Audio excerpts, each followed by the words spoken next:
di antara catatan-catatan yang didokumentasikan oleh para ulama terkait dengan aspek pencarian guru yang baik dari pengalaman Imam Hasan al-Basri, dicantumkanlah kemudian oleh para ulama, dikutip oleh ulama setelahnya, dan Hadratus Syekh Muhammad Hashim bin Asy'ari mengambil satu bagian catatan itu, dituangkan dalam kitabnya, dan ini yang tadi kita bacakan.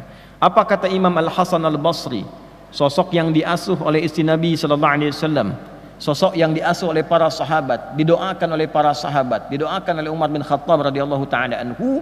Di antara wasiat atau pesan kuat beliau bagi para penuntut ilmu yang ingin mencari guru, perhatikan kalimat berikut.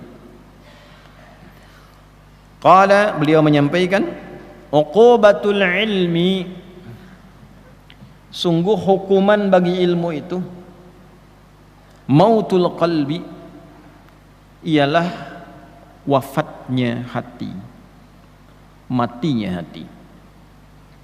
Nah, jadi ada nastapa ilmu, ilmu yang nastapa, ilmu yang terhukum, ya, punya ilmu tapi terhukum.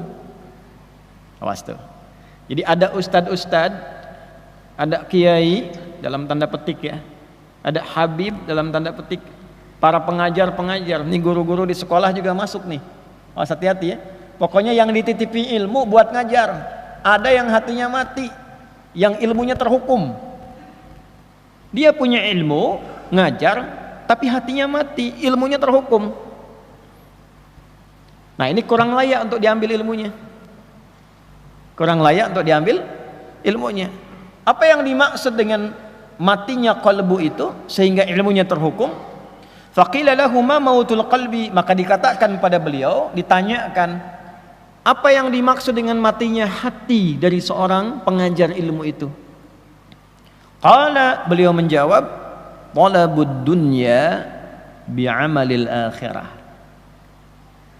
Talabud dunya, yaitu kondisi hati yang menuntut dunia, bi'amalil akhirah, dengan menampakkan amalan akhirat. Yaitu munculnya ustad-ustad, guru-guru, para kiai dalam tanda petik ya. Saya kasih petikan itu karena nama ini sejatinya tidak layak dengan apa yang disampaikan dalam keterangan ini. Ya, para ustad, para guru, para habib, para kiai, misal dalam tanda petik mautul qalbi, yang hatinya mati, ilmunya terhukum karena ternyata orientasi mengajarnya itu bukan mencari akhirat, menuntut dunia. Cuma yang ditampakkan amalan akhirat. Kayaknya ngajar Quran, tapi ternyata yang dicari tarifnya. Ustadz, ini nanti mau ada akad nikah nih, bisa nggak Ustadz ngaji? Boleh ya. Cuma asal tahu aja ya, saya kan berangkat dari situ ya, ada bensinnya, jam sekian kan saya nggak sarapan juga lah gitu ya, 2 digit lah. Udah pakai begitu tuh. Ini mautul qalbi nih ya. Nanti ngajinya cuman kedengaran suara gelombang-gelombangnya aja tuh, echonya tinggi, naik turun. Tapi yang dicari apa? Dunianya. Ya, tidak semua begitu. Ini cuma ditandai aja. Kalau ada yang begitu, hatinya mati. Maka nanti bacaannya nggak sampai ke jiwa. Apalagi ke pengantin. Ya, pengantin mikirnya cepat akad aja nanti tuh. Ya, sama. Nah, ini pengajar demikian. Jadi kalau di sekolah-sekolah Islam, murid-muridnya tidak berkembang baik, coba cek gurunya. Cek pengelolanya, niatnya benar nggak bikin sekolah itu? Ada nama Islamnya loh, dihisab itu. Hisab di hari kiamat. Anaknya berislam nggak tuh anak didiknya? Jangan-jangan SPP-nya aja makin besar. Jangan-jangan guru yang datang pun datangnya mencari amplopnya saja. Ngajar di mana? Sekian, gajinya berapa? Tuh. Sementara dia yakin rezeki sudah diatur oleh Allah. Ya, ini saya tidak bicara di level biasa, saya level pengajar. Bicaranya di level pengajar. Kalau sudah orientasi gurunya, ustadznya, pengajarnya hanya mencari dunia, maka ilmunya tidak akan berkah. Itu yang tidak memberikan pengaruh ke hati, ke jiwa-jiwa anak didiknya. Coba cek sekolah itu. Sholatnya bagaimana anak-anak itu? Kenal Allah enggak? Ngajinya bagaimana? Jadi kalau ada perkembangan anak tidak seperti yang diharapkan, yang dicek pertama kali bukan keadaan anaknya. Yang pertama, coba bagaimana cara guru mengajarnya. Bagaimana niatnya. Ustadz juga sama di masjid-masjid ini. Ya, coba lihat berapa keberkahan yang bisa diberikan oleh Allah kepada murid-muridnya. Salah satu yang harus penting untuk diupayakan adalah ini, mengembalikan niat kepada amal akhirah wa talabul akhirah. Nah ini. Nah, jadi kalau misalnya Anda menemukan orang-orang yang mengajar belum apa-apa bicaranya sudah dunia, itu hatinya sudah mati. Ilmunya terhukum. Bagaimana Anda bisa belajar dari sosok yang ilmunya pun terhukum? Hatinya mati. Tapi yang ditampilkan tuh performancenya seperti akhirat. Pakaiannya pakaian akhirat, bicaranya tentang akhirat. Padahal di hatinya pencarian dunia. Nah, inilah yang diingatkan tadi dari imam kita saat bacaan di Asy-Syu'ara tadi, ayat 128 sampai 145 tadi. Allah. Ya. Idh qala lahum akhuhum salihun ala tattaqun, ya, sampai ke kalimat yang sangat indah sekali, wa ma as'alukum alaihi min ajrin in ajriya illa ala rabbil alamin. Itu manhajnya para nabi, para rasul. Aku kalau ngajar, acuan utamaku tuh bukan upah, bukan honor, bukan gaji dari kalian, karena honorku sudah ditetapkan oleh Allah, gajiku sudah diatur oleh Allah. Yang ditugaskan kepadaku hanya menyampaikan, fadzakir innama anta mudzakir. Yang suka baca Yasin tuh kan manhaj para nabi, rasul, diteruskan pada orang-orang soleh yang baca Yasin tuh ayat 20 sampai 21 itu. Masih ingat gak? Di halaman 441 tuh paling kanan di pertengahan, ya. Coba lihat tuh. Waja'a min aqsal madinati rajulun yas'a qala ya qaumi ittabi'ul mursalin. Teruskan, ittabi'u man la yas'alukum ajran wa hum muhtadun. Datang sosok orang dari jauh untuk mengingatkan masyarakat pada pola hidup yang tidak sehat.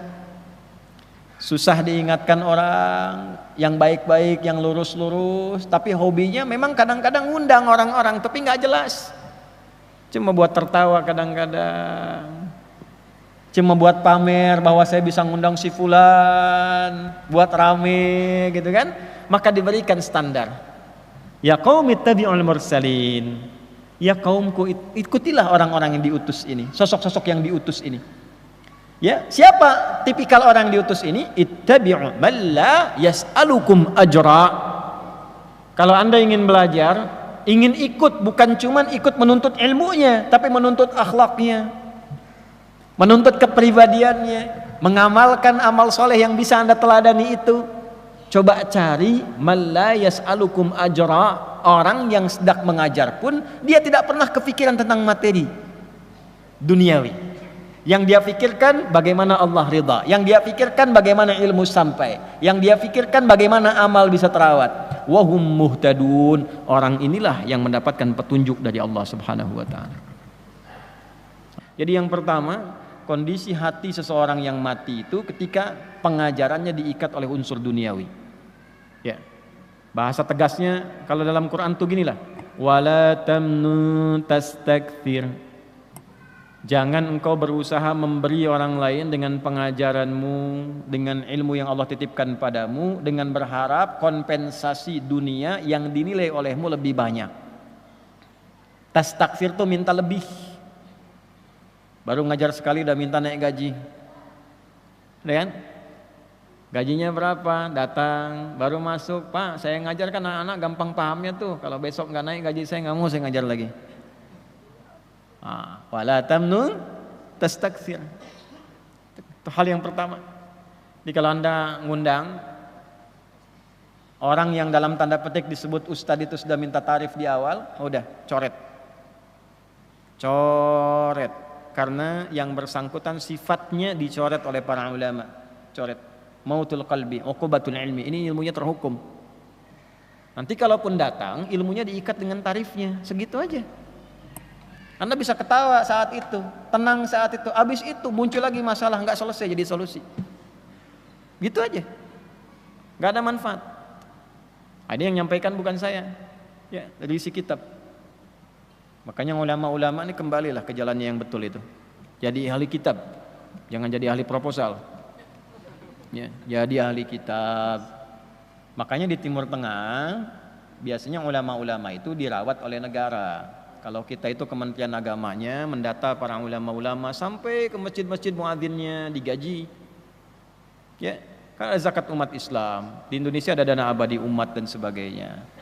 Ya, kerjasama dengan Basnas. Masukkan ke satu bagian itu untuk ulama-ulama mengajar, ustadz-ustadz supaya kesejahteraannya meningkat. Jadi begitu mengajar karena sudah sejahtera, sudah bagus, nggak mikirin lagi duniawi. Di Timur Tengah begitu. Saya waktu diangkat jadi amin khutbah di Tripoli, diberikan gaji, berikan honor, dan nggak pernah terpikir tuh ulama-ulama itu nggak pernah terpikir. Makanya ustadz-ustadz, dai-dai yang datang dari luar, ada bi'sa yang dari Mesir, Al-Azhar datang mengajar ke sini, beberapa dari syekh-syekh itu suka bingung di Indonesia, ya karena habis ngajar diamplopin, malah bingung. Nah kadang-kadang kebingungan itu jadi musibah, karena setan ikut di amplopnya itu. Begitu ngajar tempat lain nggak ada amplop, setan masuk. Sini nggak ada amplopnya. Nah, ini yang bahaya. Jelas? Paham? Nah, yang kedua sebagai bagian dari akhir penutup adalah thalabul jah, mencari popularitas. Nah, ini diingatkan di dalam surah yang sangat disukai dan jadi favorit Nabi sallallahu alaihi wasallam. Fadzakir innama anta mudzakir lasta alaihim bimusaitir. Di surah Al-Ghasyiyah pasangan Al-A'la biasa dibacakan dalam subuhnya Nabi sallallahu alaihi wasallam selain surat-surat yang beliau biasa baca di lainnya. Ya, salah satunya ini Al-Ghasyiyah. Nabi selalu mengingatkan dirinya dengan surat ini. Muhammad, ingatkan orang, tugasmu hanya untuk mengingatkan, bukan menguasai orang lain. Bukan memonopoli sesuatu. Ustadz juga sama, Nabi aja diingatkan apalagi ustadz. Adi, tugasmu hanya menyampaikan, bukan monopoli jamaah, memaksa jamaah. Jangan ngaji sama orang ya. Itu sama siapa Ustaz? Sama jin. Oh enggak, ngajinya di sini aja. Enggak boleh. Silahkan lepaskan. Ya. Maka bagaimana cirinya supaya ilmu berkah? Supaya muridnya juga berkah, dari guru tadi yang disampaikan kita ikuti, kita cari dengan baik, lalu sambil mencari itu kita pun perbaiki diri. Jangan sampai gurunya sudah baik, muridnya yang tidak baik.